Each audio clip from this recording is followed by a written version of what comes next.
क्या आप जानते हैं कि हिंदुस्तान में हर 5 मिनट में एक व्यक्ति की मौत होती है सर्वाइकल कैंसर या उससे रिलेटेड बीमारियों से। एक लिहाज से हम इंडिया को वर्ल्ड की सर्वाइकल कैंसर कैपिटल भी कह सकते हैं, क्योंकि इंडिया की पॉपुलेशन वर्ल्ड की 16% है, जबकि सर्वाइकल कैंसर के मामले में लगभग वर्ल्ड के 30% सर्वाइकल कैंसर अकेले इंडिया में होते हैं। गुड मॉर्निंग फ्रेंड्स, मेरा नाम डॉक्टर शिशिर है। मैं एक पीडियाट्रिशियन हूँ और वैक्सीनेशन कंसल्टेंट भी। वैक्सीन बडी हमारे एक वैक्सीनेशन अवेयरनेस इनिशिएटिव है, जिस पे मैं वैक्सीन से रिलेटेड इंफॉर्मेटिव वीडियोस शेयर करता हूँ और पोस्ट शेयर करता हूँ। हमारी कोशिश ये है कि हम ज़्यादा से ज़्यादा लोगों तक वैक्सीनेशन की अवेयरनेस, उसके बेनिफिट्स को पहुँचा सकें। तो अगर आपको हमारी ये कोशिश अच्छी लगती है तो आप इस वीडियो को लाइक और सब्सक्राइब करें और ज़्यादा से ज़्यादा लोगों तक शेयर करें। सो फ्रेंड्स, आज मैं बात करूँगा सर्वाइकल कैंसर और उसके प्रिवेंशन के बारे में। आंकड़े बताते हैं कि ब्रेस्ट कैंसर के बाद सर्वाइकल कैंसर महिलाओं में पाया जाने वाला दूसरा सबसे कॉमन कैंसर है। क्या है ये सर्वाइकल कैंसर और कैसे होता है? सो सर्वाइकल कैंसर एक वायरस के इन्फेक्शन से होता है, जिस वायरस का नाम है ह्यूमन पैपिलोमा वायरस। ये वायरस का इन्फेक्शन ज़्यादातर एसिम्प्टोमेटिक होता है और स्पॉन्टेनियसली रिजॉल्व भी हो जाता है, पर कुछ % केसेस में ये परसिस्टेंट इन्फेक्शन करता है और बाद में जाकर सर्वाइकल कैंसर में तब्दील हो जाता है। सर्वाइकल कैंसर क्या है?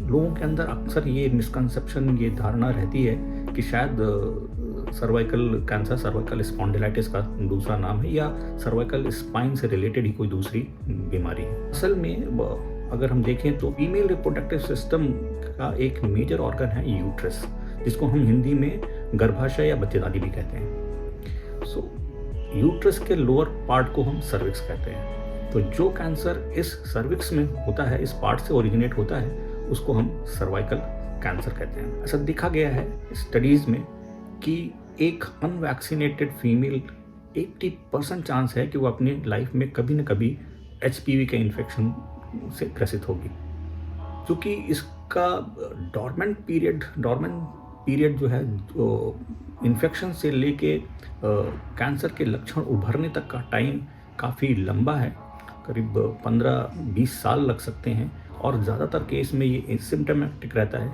इसलिए इसको जब तक इसके लक्षण समझ में आते हैं तब तक इससे बचने का रास्ता खत्म हो चुका होता है और बड़े ही आसान तरीके से हम इससे बच भी सकते हैं। सर्वाइकल कैंसर या HPV के इन्फेक्शन से बचने के लिए 3 चीज़ों की ज़रूरत है। एक है अवेयरनेस, दूसरा स्क्रीनिंग और तीसरा वैक्सीनेशन।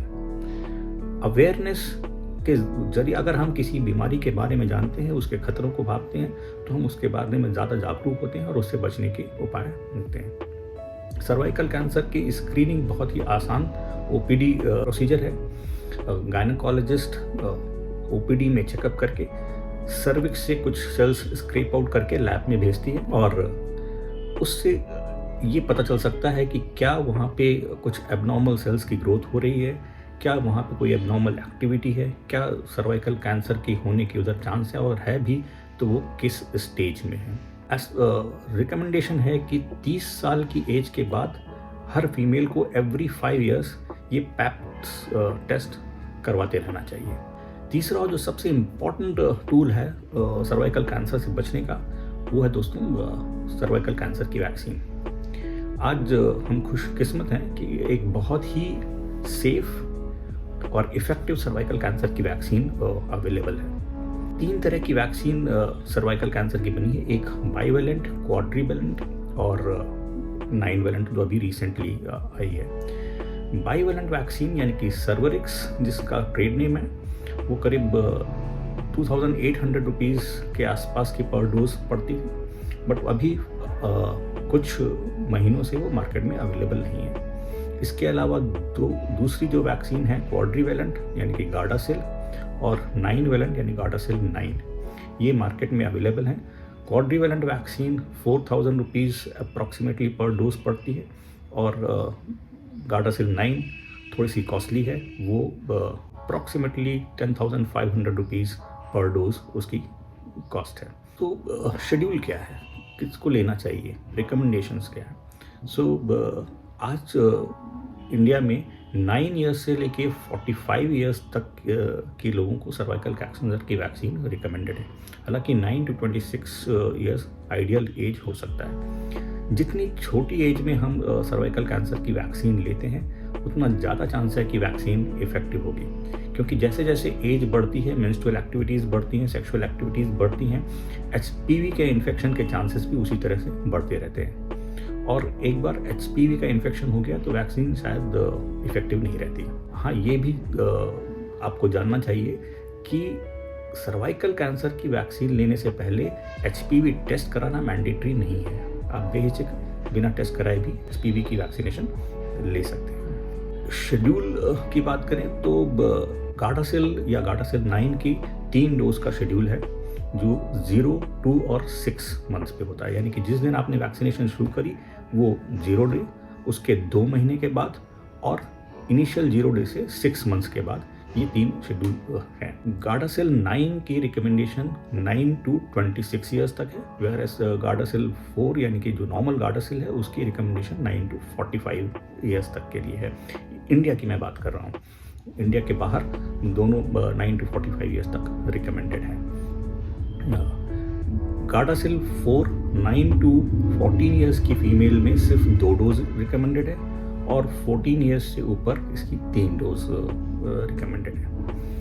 अब आते हैं कुछ सवाल ऐसे कि क्या सर्वाइकल कैंसर की वैक्सीन मेल्स में भी रिकमेंडेड है? तो जी हाँ, इंडिया में अभी जो रिकमेंडेशन है वो 9 to 15 ईयर्स मेल्स में भी सर्वाइकल कैंसर की वैक्सीन की रिकमेंडेशन है, क्योंकि HPV का इन्फेक्शन न सिर्फ सर्वाइकल कैंसर करता है बल्कि ये phenyl cancer, anal cancer, oropharyngeal cancer और जेनिटल वार्ड जैसी बीमारी भी करता है। इनसे हम मेल पॉपुलेशन को बचाना चाहते हैं। साथ ही साथ एक और भी बात है कि अगर हम मेल पॉपुलेशन को इम्यून करते हैं इस वैक्सीनेशन के जरिए तो क्रॉस प्रोटेक्शन हमारी फीमेल पॉपुलेशन तक भी पहुंचती है। क्या ये वैक्सीन प्रेगनेंसी में सेफ है? तो देखा ये गया है कि जिन प्रेग्नेंट फीमेल्स को अनजाने में ये वैक्सीन दी गई सर्वाइकल कैंसर की, उनको कोई हार्मफुल इफेक्ट्स नहीं रिपोर्ट हुए। पर हाँ, इंडिया में अभी प्रेगनेंसी के दौरान सर्वाइकल कैंसर की वैक्सीनेशन रिकमेंडेड नहीं है। तो बॉटम लाइन ये है कि सर्वाइकल कैंसर एक खतरनाक बीमारी है, सेक्सुअली ट्रांसमिटेड बीमारी है और इसका इन्फेक्शन से लेके कैंसर होने के लक्षण आने तक का एक बहुत लंबा टाइम होता है। ज़्यादातर केस में ये एसिम्प्टोमेटिक होता है, लेकिन कुछ केस में ये खतरनाक सर्वाइकल कैंसर जैसी बीमारी भी देता है और इससे बचने का आसान तरीका है इसकी वैक्सीनेशन के जरिए। तो दोस्तों, आज के लिए बस इतना ही। अगर आपको इस वैक्सीनेशन से लेते या किसी भी वैक्सीनेशन से लेकर कोई भी क्वेरी है तो आप हमसे कनेक्ट कर सकते हैं। हमारे वेबसाइट का एड्रेस हम इसमें शेयर करेंगे और एक व्हाट्सएप नंबर भी है जिसके थ्रू भी आप हमसे कनेक्ट हो सकते हैं।